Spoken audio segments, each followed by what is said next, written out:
we need a cutting mat and knife, a can opener, a large spoon, measuring cups and measuring spoons, a medium-sized bowl, a long cake pan. For our ingredients, we will need whole wheat flour tortillas, we'll need a frozen and thawed spinach, a can of black beans, a can of corn, and a can of enchilada sauce. We'll need mozzarella cheese, cilantro, and green onions. We're also going to need some pan spray. Okay, so the first thing we want to do is we want to squeeze all of the liquid out of our thawed frozen spinach. This is because if we don't squeeze the liquid out, we're going to end up with a very watery enchilada, which sounds okay, but actually you have the sauce already going onto your enchilada and you don't want spinach water seeping out and just kind of making a really watery enchilada. It wouldn't be good. So what I like to do is just to make it easy to handle, I keep that paper around the enchilada, squeeze it out, keeps my hands a little bit cleaner, and then you can peel off the spinach directly into your medium bowl. Next, I want you to open up your can of black beans. And we're going to give these a drain and a little rinse. It's completely up to you if you want to rinse your black beans more thoroughly. Usually at home, to save dishes and to save time, I just drain and I rinse with some water a couple of times and drain again. Again, I am not the most technical cook.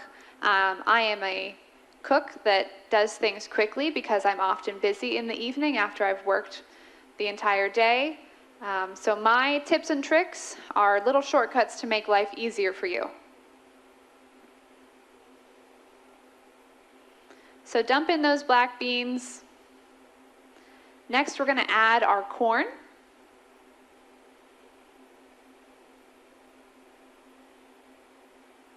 And with the corn, we don't need to rinse. Unless you are on a very low sodium diet by your doctor, then you're going to want to drain and rinse every canned vegetable just to get all of the sodium possible out of off of your veggies. Already our enchilada mixture is looking quite colorful. I love this enchilada recipe. It's very tasty. So next we're going to work with our green onions. The recipe calls for 3 green onions thinly sliced. I just love green onions. They can be a perfect substitute for a regular onion or vice versa. When you're working with green onions, if there's any part of it that looks a little bit bad, you can just peel off a layer like I just did. And then you don't want to use the tips that have the hair on them. So just cut those up thinly. And everybody goes to a different length with their green onion. Some people, when they get up to the green part of the green onion, they stop chopping. But I like to use the entire part of the green onion from the white to the tip of the green. As long as the onion is in good condition and isn't, perished.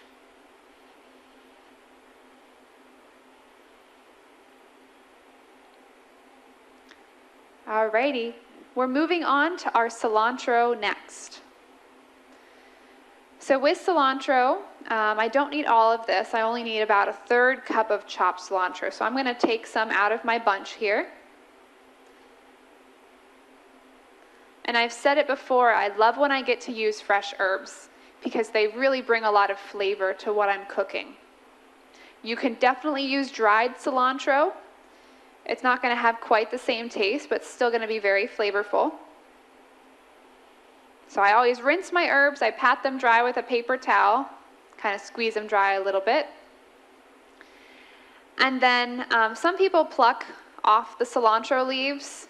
Again, I don't want to make this too time-consuming for you. So what I'm going to do is I'm just going to cut my cilantro from the top to about the mid of this bunch here.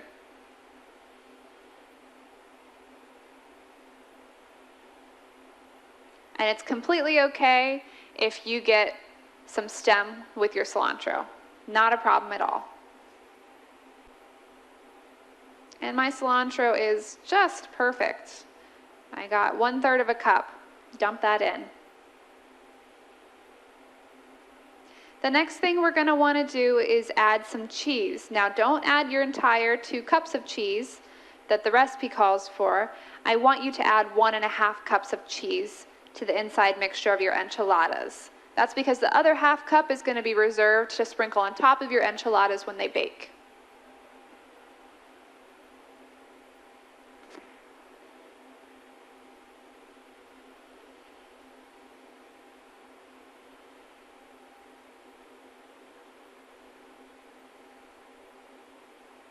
And there we have it, the filling of our spinach and black bean enchiladas.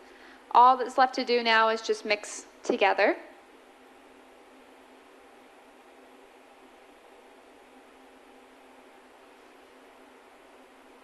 And as soon as everything is mixed well, we can get started with folding up our enchiladas. So here I have my cake pan. I'm going to spray it down. And my cake pan is 9 by 13 inch, so if you have a casserole dish, that works as well. I'm using canned enchilada sauce. If you prefer to make your own, you can use that as well. My enchilada sauce is a red enchilada sauce. I believe if you use green enchilada sauce, it's a little bit spicier.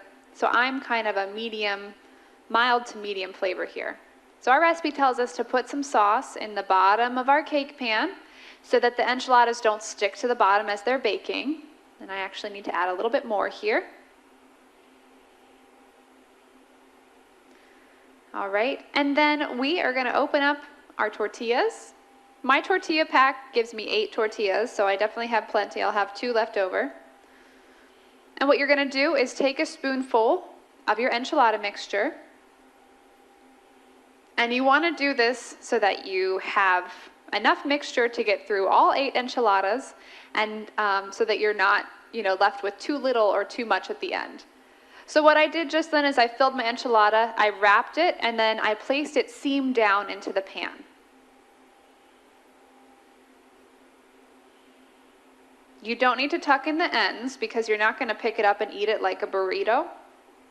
All you have to do is wrap it together in the middle.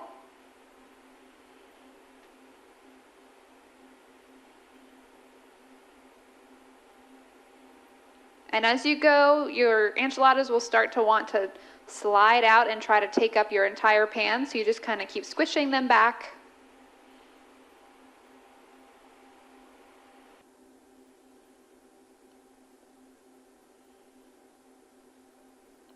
All right, and last enchilada here. So I actually ended up with a little bit of extra. I could have been more generous earlier on. That's okay. This is how this normally happens. So I have 8 enchiladas here. I'm going to take the rest of my can of sauce and pour it over top. And I'm going to try to cover as much of the enchilada tortilla as I can. And I'm even going to try to push some of these down so that they can get covered with sauce. And the last thing we're going to do is add the rest of our cheese on top.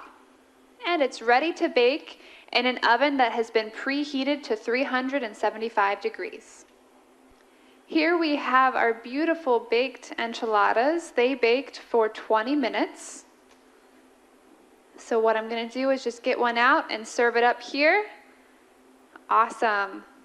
Look at that. This is a very healthy, filling, and unique meal. Enjoy.